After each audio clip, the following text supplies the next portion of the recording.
Molt bona tarda, ja estem aquí, dilluns a la tarda. I dilluns a la tarda ens toquen les històries de vida.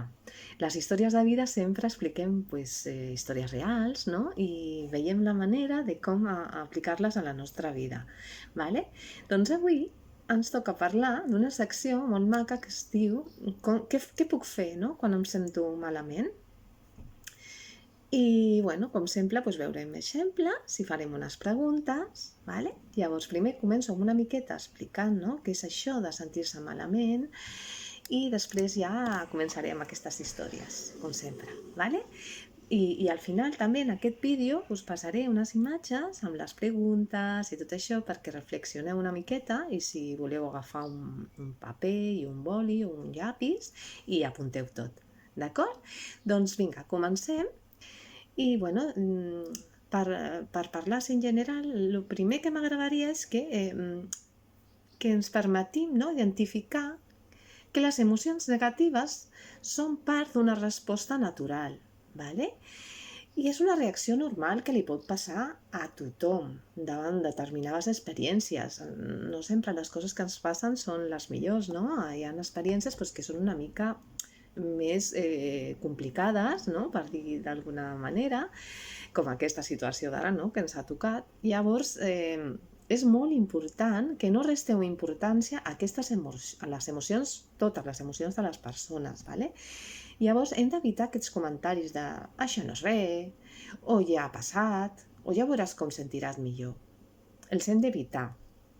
Hi ha un altre tipus d'estratègies que el que fan és contribuir a entendre millor aquestes emocions negatives. Sobretot és molt important entendre, no?, el per què ens sentim malament, per què, arribar fins aquí. ¿Vale?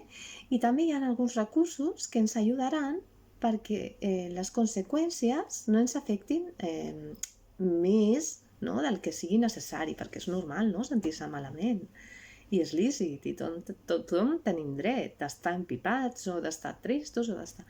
Però si ho sentim massa temps i no sabem com canalitzar això, sí que pot produir-nos conseqüències massa negatives en un futur.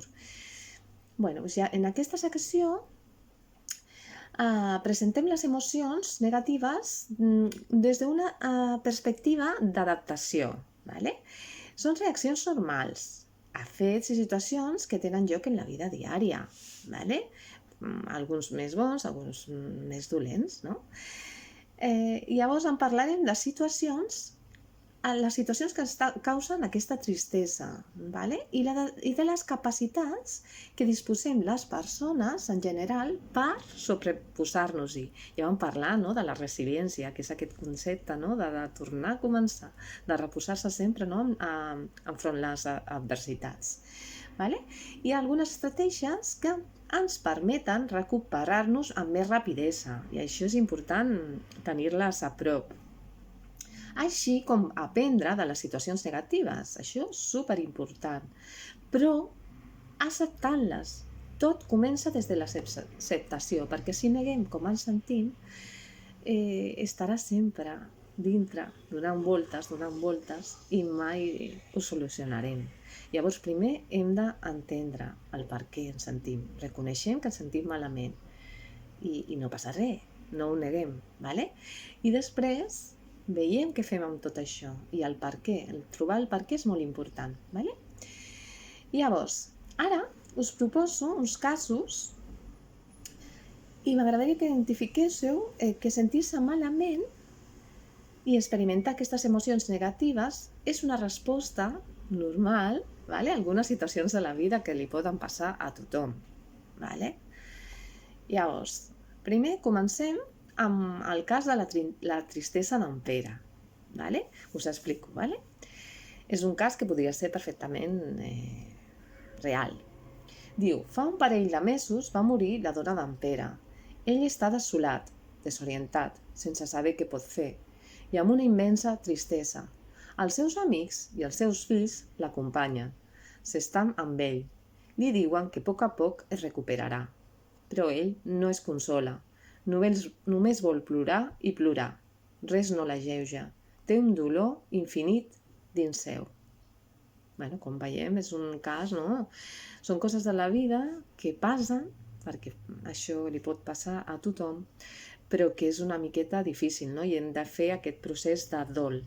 Què podem fer els altres per acompanyar aquestes persones? Què penseu vosaltres? Què faríeu en aquest cas? Segur que teniu alguna persona a prop que li ha passat, o a vosaltres mateixos, i podeu donar pautes o solucions als altres, no? Compartiu aquestes coses. Llavors, jo us faig aquestes preguntes relacionades amb el malestar emocional, no?, d'en Pere, que és conseqüent, no?, amb el que li ha passat. Diu, és normal sentir-se així en alguns moments de la vida? Què en penseu? És normal? No és normal? Vale? Què podem fer els altres per ajudar en Pere? Què podem fer nosaltres com a persones per ajudar-li? D'acord? I què pot fer ell per intentar no estar sempre, no, sumit amb aquesta tristesa? Què ha de fer? Vale? Bueno, aquest és el primer cas així, més general, ¿vale? I ara m'agradaria que reflexioneu sobre estratègies que ajudin a gestionar les emocions negatives a cadascuna de les persones que ara us presentaré amb els següents casos, ¿vale? Una cosa, no es tracta de resoldre la situació que descrivim, sinó de pensar algunes claus que els hi podrien servir, ¿vale? Perquè puguin gestionar aquestes persones el seu malestar emocional de manera que no els ocupi més temps del necessari a la seva vida, perquè clar, el problema continuarà segurament, no?, durant un temps. Però què pot fer aquesta persona per intentar no ocupar massa temps, no?, en aquestes preocupacions, ¿vale? I anoteu aquestes idees, agafeu un paper i anoteu-les, si voleu, les idees que vagin sortint d'aquesta reflexió, d'acord? Bueno, ara us explico el primer cas, que es diu l'enuig de la Núria, ¿vale? I diu així, la Núria està molesta i empipada. Fa dies que prepara una excursió amb les seves amigues i a l'última hora li ha trucat una d'elles i li ha dit que s'ha d'anul·lar la sortida, que un familiar seu està malalt i que és millor suspendre l'excursió. Vale? Doncs aquest és el cas i llavors ara us faré una sèrie de preguntes que diu què suggeriríeu a la Núria? I us dono 3 opcions, bueno, 4, ¿vale? Que fes alguna cosa en relació al problema, que se centrés en els seus pensaments, que acceptés la situació o altres que vosaltres proposeu, ¿vale? Aquest és el primer cas. Després us poso tot el vídeo, ¿vale?, perquè tingueu temps de tornar a veure-ho i a contestar o reflexionar, d'acord? El segon cas diu, la incertesa d'en Ramon. En Ramon està neguitós, no pot deixar de rumiar què li dirà el metge. Fa alguns dies va passar una revisió per saber quina era la causa d'unes molèsties que tenia a l'estómac. I des de llavors està preocupat, no dorm bé, tota l'estona pensa en el mateix. Vale? També és un cas comú, vale? Que ens pot passar a nosaltres mateixos o a la gent que coneixem. I també fem les mateixes preguntes, la mateixa pregunta. Què li suggeriríeu a en Ramon, vale? Per solventar tot això? Opcions, que fes alguna cosa en relació amb el problema, que se centrés en els seus pensaments, que acceptés la situació o altres coses que vosaltres voleu aportar. Vale? Tercer cas. En aquest cas és el malestar de l'Alícia. Diu, fa dies que l'Alícia està molt irritable, s'empipa per foteses, està com enfadada i de mal humor. No li agrada sentir-se així, però últimament està preocupada i no descansa bé i ha deixat de sortir amb les amigues. Bueno, un cas que també pot passar, no? De vegades no sabem què li passa a aquesta persona. I darrere de tot això pot haver moltes coses. És important saber-ho, ¿vale? Perquè nosaltres només veiem la punteta de l'iceberg, però el que hi ha a sota, no? Doncs això és el que s'ha de remoure i d'investigar. Bueno, pues la pregunta és la mateixa. Què suggeriríeu a l'Alícia? I les opcions, pues, que fes alguna cosa en relació al problema, que se centrés en els seus pensaments, que acceptés la situació o altres coses. D'acord? Vale, doncs després, aquí al vídeo, us posaré un requadre amb les propostes per a cada cas. Vale? Jo he posat algunes, vale? De la Núria i de la Núria, per exemple, expressar emocions, desenvolupar estratègies per resoldre el problema, o de la incertesa del Ramon, bueno, ja ho podreu llegir després, vale? Però quasi totes són expressar emocions. Això surt, vale? Primer, o sigui, que això és bo per reconèixer, no? Com ens sentim, vale? I després el veure el motiu del per què, d'acord? Bueno, doncs després el que voldria és que escrivíssiu 5 estratègies que per a vosaltres us siguin útils, no? Quan us passen aquestes coses per gestionar aquests sentiments negatius, les que reconeixeu que per vosaltres, quan us passen aquestes coses, doncs les feu servir, que les compartiu amb els altres, ¿vale? I així, si agafem les idees de tots, segurament que en trobarem alguna més que potser no ens ha acudit, ¿vale? I per últim, bueno, primer vull recordar, fer un aclaratori, ¿vale? Diu així: les emocions negatives són naturals en l'ésser humà. Sorgeixen davant situacions difícils o conflictives. I encara que no són dolentes per elles mateixes, cal posar-nos límits i evitar que inundin el nostre dia a dia, ¿vale?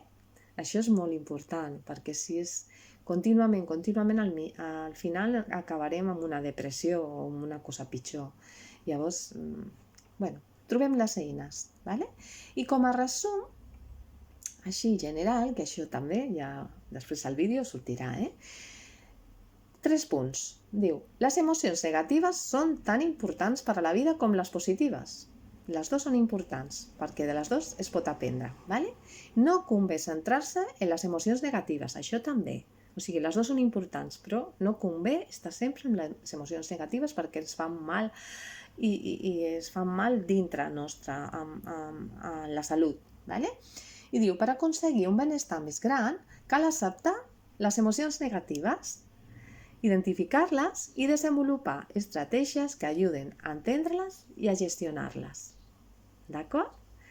Doncs, bueno, després també us passaré uns enllaços d'altres vídeos que hi ha al YouTube que podeu veure, que estan superbé també per entendre una miqueta més de tot això. D'acord? Que és gent més professional que es dedica a aquestes coses. D'acord? Doncs, bueno, fins aquí. Espero que us hagi agradat les històries de vida d'avui. Ja veieu que és una cosa que ens passa molt sovint i que de vegades no li donem la necessària importància, no? Però són coses que les hem de parlar i les hem de treballar per sentir-nos bé. Que al cap i a la fi no és el que volem tothom d'estar bé. Perquè és també saludable, ¿vale? Que això també influeix a la salut. També la salut mental també influeix a la salut física. Doncs, maquíssims. Ja m'acomiado per avui. Ara veureu que surt tot aquest vídeo, les imatges i tot, i us envio un petonet molt, molt fort i ens veiem demà amb la classe de català, amb el taller de català, ja sabeu, primer les respostes de la setmana passada, els exercicis, i després nova teoria, d'acord? Un petó molt, molt fort. Fins demà.